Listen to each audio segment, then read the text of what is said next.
Hello，大家好，我係毛毛啊。今日帶大家去一間啱裝修完、重新開業嘅國營老飯店啊！Go go go！我哋依家響6號線地鐵屯一大廣場站。屯一大廣場呢，我哋就詳細拍過一期啦。今日就唔介紹啦。嗰期影片呢，仲拍咗過對面馬路行100米就可以去到嘅萬年酒樓㗎。萬年酒樓嘅燒鵝呢，係非常推薦嘅，特別係中意食傳統皮燒鵝嘅觀眾啊！一定要去試一試啊！不過如果中意食玻璃皮嘅觀眾呢，就可能要失望啦，會有其他更好嘅選擇㗎。咁我哋今次要食嘅餐廳呢，就響屯一大廣場 B 出口出嚟之後呢，就沿住邑翠路嘅呢個方向，一直行200米就可以去到㗎啦。以前呢度對面馬路呢，有間食為先㗎，依家呢，就已經執咗㗎啦。仲有中山7路店都係執咗㗎，好似就應該係得返德政北路店啦。食為先都算係廣州老字號啦，超級平㗎，100蚊就可以食5個餸，超誇張㗎。不過肯定就係1分錢1分貨㗎啦，所以大家對佢食物質量嘅評價呢都係比較差㗎。執2間店都係有原因嘅，咁有時候呢，就唔係靠平就得㗎啦。如果大家有興趣呢，我都可以拍下100蚊食5個餸俾大家睇下㗎喎。想睇嘅就留言話我知咯。依家呢度呢，係比以前靜咗唔少㗎，不過1樓呢，都係有啲鋪頭嘅，有餐飲店啦，有花店啦。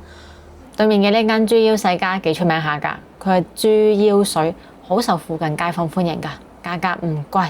主要呢係做街坊生意㗎，鋪頭仔呢就唔大嘅，就喺居民樓嘅1樓。咁呢度路嘅兩邊呢係種咗唔少嘅樹㗎，仲有呢啲騎樓，所以行喺度呢幾方便㗎。廣州依家呢進入緊夏天，會變得比較熱啊，比較曬㗎。怕曬嘅話就最好擔遮啦。有啲1樓啊都係住宅嚟嘅咋，一開門就出到大馬路呢度㗎啦。咁仲有呢嘅回收店啊、雜貨店。嗱，呢條路呢係闊落㗎。無論係要拉車定係喺度行呢，都幾舒服下㗎，環境都唔錯㗎，幾安靜下㗎。呢邊嘅樓呢，就舊樓為主，6到9層，大部分呢都係樓梯樓，電梯呢都係後期加裝嘅。不過呢邊嘅房價呢唔低喎，話晒都係曾經嘅市中心啦。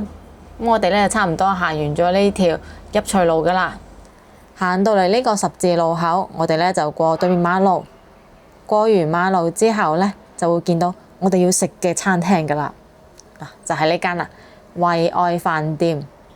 之前呢，就暫停營業咗一段時間，裝修咗好耐啊。依家呢，就重新開業啦。除咗呢間店之外呢，最近仲開咗3間分店㗎。惠愛響1986年之前呢，係廣州糧食集團嘅國營糧店，係賣糧食㗎。1986年之後呢，就轉型成飯店啦。最出名嘅呢，就係惠愛雞，係廣州10大名雞之一啊。邑翠路呢間店呢，先係真正國營嗰間惠愛啊。呢家都係全資國企嚟㗎。而中山6路老鋪嗰間惠愛餐廳呢，就係私人企業，2間店係分開經營㗎喎。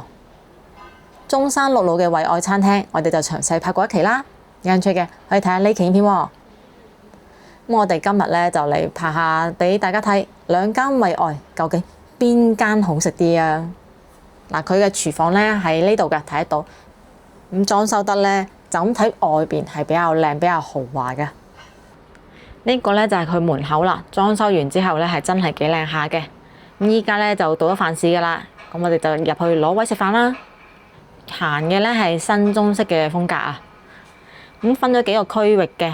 呢個廳呢係有靠窗邊嘅位㗎，已經坐咗幾枱人㗎啦。咁我哋都揀個靚位坐低啊。嗱，坐好咗啦，就嚟睇菜單啦。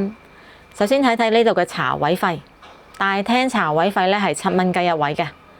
咁佢係好清晰咁寫咗招牌菜係邊一啲㗎啦。最出名嘅呢係呢一個惠愛鮮味雞啊，79蚊半隻，話係要經過6道工序嚟烹調㗎。用嘅呢係養咗180日嘅清遠麻雞啊！嗱，講呢就講得好勁啊！試一試出品點樣啊？咁佢仲有好多招牌菜㗎喎，例如外婆秘製紅燒肉啊，46蚊4件；秘製老黃皮醬烤螺絲蝦98蚊8隻；鳳梨咕嚕肉63蚊；和味燜豬手79蚊；煎釀山水手工豆腐29蚊4塊；豉油黃鵝腸56蚊；蒜香杏鮑菇牛仔粒88蚊；勝瓜浸手打魚腐46蚊；手剁薑蓉生焗鱸魚89蚊；葱油撈自家鮮腐竹46蚊。咁除咗呢一版之外呢，後邊都仲有啲菜式㗎。咁佢啲菜式呢，全部都係有配圖㗎喎，不過呢，就淨係寫咗中文嘅啫。嗱，睇睇後邊有啲咩菜啊？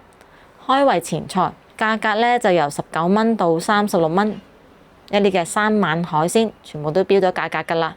仲有啲酸辣香辣嘅菜式，一啲焗嘅菜式，仲有燒味啊，有叉燒啦、乳鴿、燒腩仔、燒排骨、炸大腸，一啲蒸嘅菜式，定價係由36蚊到69蚊嘅咋，而且有好多菜式可以揀啊，有2款嘅老火靚湯，一啲煎焗嘅菜式，蔬菜主食嘅話呢，一共係有8款嘅，有3款呢係煲仔飯，有5款呢就係啲和氣炒嘢啦。咁除咗呢張菜單之外呢，佢仲有一個係海鮮菜單啊。呢份海鮮菜單呢，啲菜式基本上係有折扣㗎，折扣力度呢係比較大嘅添啊，大家可以睇睇嘅。咁仲有一份呢係時令菜單，就係當季嘅菜式啦。仲有一張呢係飲品單啊。咁除咗呢啲菜單之外呢，佢仲有得參加呢個收藏打卡活動嘅，係會免費送你1碗糖水㗎。有興趣嘅可以參加一下嘅。咁除咗呢啲菜單之外呢，佢喺美團上邊都有好多優惠嘅套餐嘅，仲有代金券添啊！咁我哋呢係買咗呢個98蚊嘅雙人套餐㗎。咁睇睇佢包含咗啲咩菜式啊？半隻雞、梅菜蒸肉餅、一個青菜，仲包埋咗飯同埋2個人嘅茶位㗎啦，先98蚊。我哋呢就再另外加2個招牌菜就夠晒㗎啦，肯定仲有得打包走添啊！咁睇完晒啲菜單，我哋就去落單啦。呢間惠愛餐廳呢，雖然係真正嘅全資國企，不過其實依家呢係由小茶樓嘅團隊管理嘅喎。依家好多個人餐廳都係咁樣㗎，例如陶陶居啊，就係由山東老街嘅團隊管理㗎，同以前唔同㗎啦。惠愛鮮味雞呢個餸呢，上到嚟好有儀式感嘅，真係拎住個錦盒上嚟㗎，而且呢，唔係話嗰啲博主先係咁嘅效果，係每一枱人都係呢個效果嘅，所以好正啊！仲有個識講粵語嘅姐姐同你講解下呢隻雞嘅皮爽肉滑有咩特點啊咁樣㗎，反正就係儀式感拉滿咯。嚟睇睇呢隻雞啊，咁夾起身啦，都聞到有雞嘅香味，好正啊！嗱，佢係有少少啫喱層㗎。咁佢咧係冇咩皮下脂肪，肉咧係有汁嘅，好飽滿，熟得咧係啱啱好嘅，呢種程度㗎咋，骨髓係有少少紅嘅。不過呢隻雞嘅大細咧係偏細嘅，不過最緊要咧都係出品夠好啊，大細都係其次啊。有儀式有擺盤試試隻雞啊，梗係要點多啲薑葱啦。不過呢個薑葱咧就做得麻麻，偏油啊，肉眼可見嘅啫。開餐。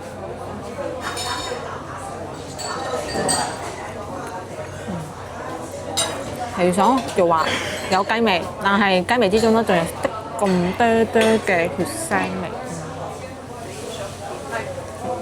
咁佢呢隻咧，佢嘅肉感啊係偏正常少少嘅，即係嗰種唔會太過硬嘅，就比較大眾化嘅口味嘅口感嘅白切雞咯。所以咧我就覺得呢隻咧就唔夠中六惠愛嘅有特點咯。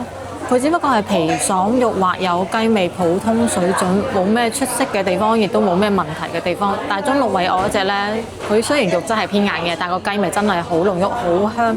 佢係嗰個特定人群之中會覺得極品嗰種好食嘅雞啊！呢一隻就太過普通啦。佢係冇咩皮下脂肪嘅，所以食落去口感係幾好嘅。嗰個皮咧係真係好爽脆㗎，彈牙嚟㗎。入邊嘅肉咧亦都幾滑下，不過可惜啊，最後係有少少啲咁多嘅血腥味嘅。不過98蚊呢個套餐可以食到呢半隻雞同埋好幾味餸咧，其實都幾抵食下㗎啦。我哋依家咧就嚟睇睇雞胸肉啊，係咁樣嘅，肉咧係多汁嘅，冇咩皮下脂肪，皮咧真係好均勻嘅厚薄啊。我覺得咧佢啲釘啊係比較少嘅，所以雞鈴就麻麻地咁咯。先至味道點啦？有儀式感係好啊，但係其實食起身咧有少少麻煩嘅喎。你覺唔覺佢永遠有個框咧阻住我點嗰個薑葱啊，或者係夾雞嘅喎？試一試嘅味道啦，雞胸肉真係滑嘅，但係個雞味同個比唔差得好遠嘅啫喎，因為雞係差咗少少年齡喎。咁佢呢度做嘅呢隻惠愛雞啊，其實對標嘅咧係中六惠愛嘅惠愛鮮味雞啊，而唔係金牌惠愛雞啊。不過定價咧就非常之接近金牌惠愛雞咯。所以我就覺得麻麻地咯。如果牙口好嘅話咧，都係建議試一試中六嗰個金牌惠愛雞啊！嗰個雞味真係好正㗎。而佢嗰個鮮味雞咧，我哋都試過啦。個肉咧係會軟好多下㗎，個雞味咧亦都係會差啲嘅。而呢一間惠愛出品嘅呢個惠愛雞咧，就介乎於金牌惠愛雞同埋惠愛鮮味雞之間嘅。咁佢呢度隻惠愛雞咧有個好大嘅問題，我覺得佢本身隻雞嗰個調味咧係偏鹹嘅，就算唔點嗰個薑葱啊，都係有明顯嘅鹹味嘅。佢嘅鹹味咧係仲濃過清平雞嗰派㗎。清平雞嗰派嘅鹹味咧，其實本身都算比較鹹㗎啦，佢仲要犀利啲就真係有啲過分啦。佢始終俾我衝擊力咧唔夠中六惠愛嗰隻嘅，嗰隻真係覺得係嗰個肉硬好食嘅雞之中嘅頂級啊！嗰隻好正㗎，其實牙好嘅話真係可以試一試嗰隻雞。而呢隻咧就比較大眾化啲咯，真係好少鹹意啦。梅菜蒸肉餅上到嚟咧係咁嘅，睇睇先，隻碟係暖嘅。證明佢係連碟一齊蒸㗎，上面咧滲咗好多嘅葱花，咁睇到肉餅入邊咧撈咗啲菇粒啦，同埋呢應該係馬蹄粒㗎，咁係咁意咧已經幫你分開咗啦，食嗰陣時咧就唔麻煩嘅。咁我哋依家咧就解開呢塊肉餅睇睇啦，哇，香㗎喎，飆煙㗎喎，新鮮好熱喎，肉感幾好㗎，色澤亦都唔錯，唔會太過油㗎。已經撈咗豉油啊，所以先會有呢種橙橙地啊中式咁樣嘅效果嘅。好靚嘅肉餅啊！開餐啊，趁熱食。咁一塊咧係咁樣嘅大細嘅，其實都夠食㗎。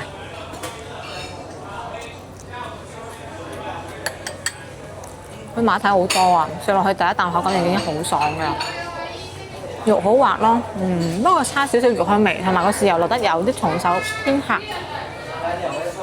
主要係個馬蹄會比較有味力咯，夠爽夠清甜，但係個菇粒咧係冇菇味嘅，肉嘅話咧又過度滑，少咗嗰種肉嘅稍微纖維感咯，即係唔差，但係就去唔到滿分嘅地步咯。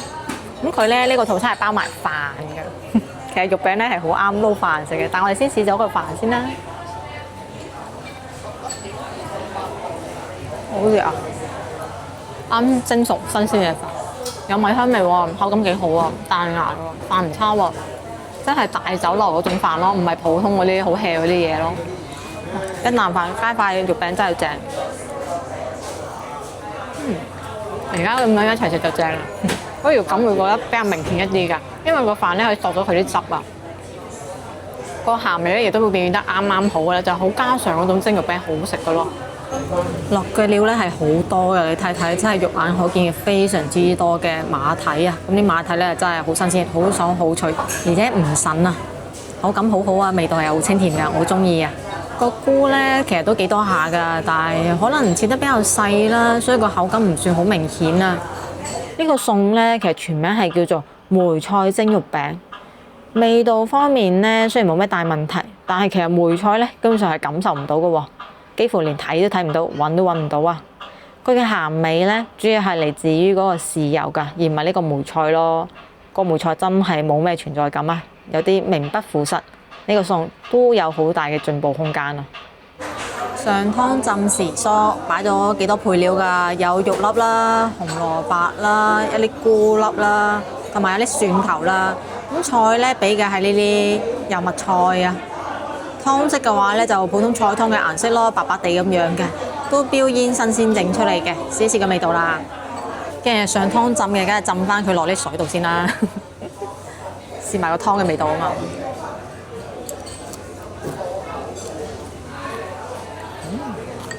其實油麥菜唔係好啱整呢種啊，好好啊，而且係放大咗個苦味啊，因為個湯咧係清淡嘅，甜㗎。即係嗰種菜湯嗰種清甜㗎，但係就會即係好似幫你清咗口咁樣，一食到個油麥菜覺得哇，真係苦過弟弟啊！咁啲菜咧亦都唔算太過嫩嘅，佢係有少少老嘅感覺嘅，有啲咁嘅渣嘅，同埋有少少蟹嘅。試一試佢其他嗰啲嘢啊，例如呢個菇片啦，呢個個菇咧就有菇香味啦，口感都幾滑下。佢呢個菇係幾可以喎，比呢個菇好好多啊！點解嘅？唔係應該入一樣嘅貨嘅咩？試埋啲肉先，浸一浸。普通瘦肉咯，蟹嘅收工。不過不失咯。佢呢度俾嘅菜咧真係麻麻地啊！你睇下幾大個菜頭啊！而且咧係呢一啲比較老嘅菜啊，口感真係麻麻地嘅咋。呢個浸時蔬我覺得好普通啊。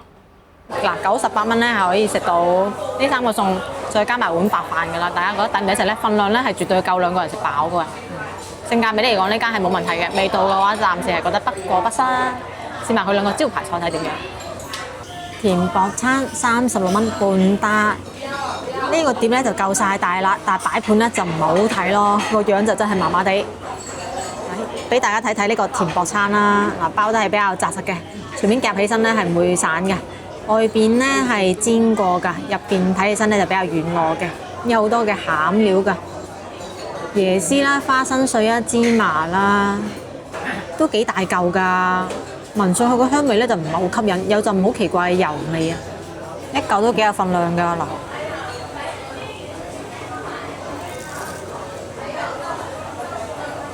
外邊煎到脆咯，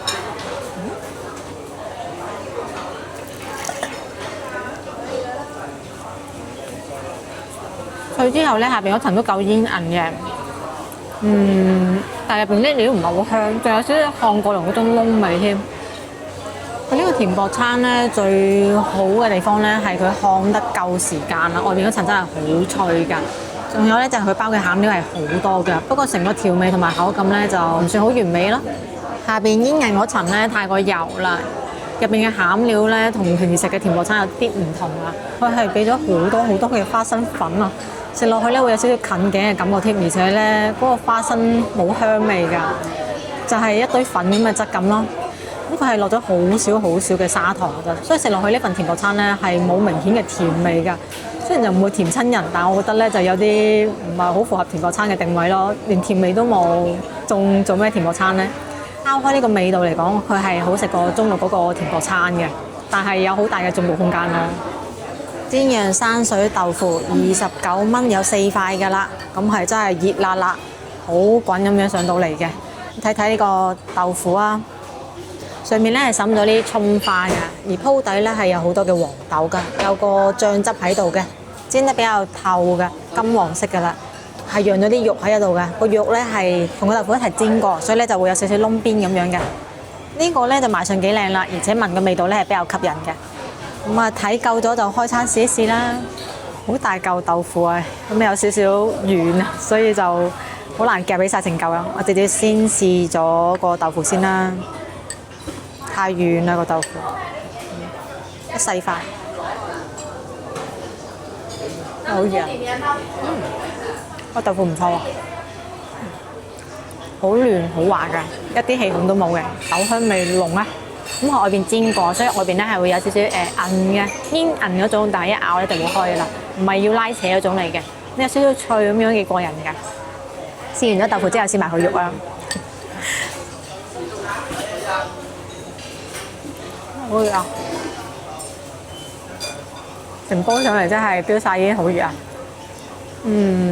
佢肉佢醃過偏鹹，而且有啲渣有啲蟹，就一個好普通嘅肉咯。豆腐唔錯嘅，比較出色，而且調味會比較正常一啲，份量比較大嘅，賣相係比較靚嘅，味道就不過不失咯。豆腐嘅話其實唔錯嘅，個豆香味就係幾濃下幾好㗎，而且口感夠嫩滑啊。就係其他配料好似就麻麻地都襯托唔到豆腐嘅好啊。呢個餸咧主要就係鹹香味加豆香味。一過咗12點鐘就要等位㗎啦。呢間餐廳係真係多人嚟食㗎喎，而且好多咧係附近啲街坊啊。我見大部分都係講粵語嘅。食飽就埋單啦，5個餸2碗白飯，包埋茶位，2個人嚟食嘅。美團套餐嘅98蚊咧就已經喺美團上面俾咗㗎啦，現場咧就再俾咗65蚊嘅啫，所以今餐一共咧係實付咗163蚊嘅，好飽啊！打飽咗呢菜㗎。咁呢間惠愛飯店同中六嗰間惠愛餐廳咧，都係行極致嘅性價比路線㗎。不過方式咧就唔一樣。中路嗰間惠愛咧係食完呢餐之後送下一餐嘅5折券，而呢一間咧就直接買團購券就已經好平㗎啦。因為好抵食啊，所以係吸引咗好多附近嘅街坊嚟食㗎。飯市時間咧係坐得滿人，好熱鬧㗎喎。不過講到出品嘅話，我覺得就普普通通咯。特別係佢啲招牌菜啊，出品真係麻麻地啊。無論係個惠愛雞定係個豆腐，抑或係個薄餐，都冇咩特點咯。甚至味道係有少少缺點㗎咯。但係咧，如果你係喺附近想揾間裝修好、坐得舒服、出品穩陣嘅話咧，就可以揀佢啦。因為佢啱裝修完，環境係幾好嘅，而且咧100蚊有找，雙人餐係食得飽嘅。咁今期影片咧就到呢一度啦。中意我嘅影片，想食地道菜式嘅，記得關注頻道喎，點個 like 啊，翻去俾身邊嘅朋友。仲有打個小鈴鐺，有新嘅影片會第一時間通知你㗎。咁我哋下期見啦，拜拜。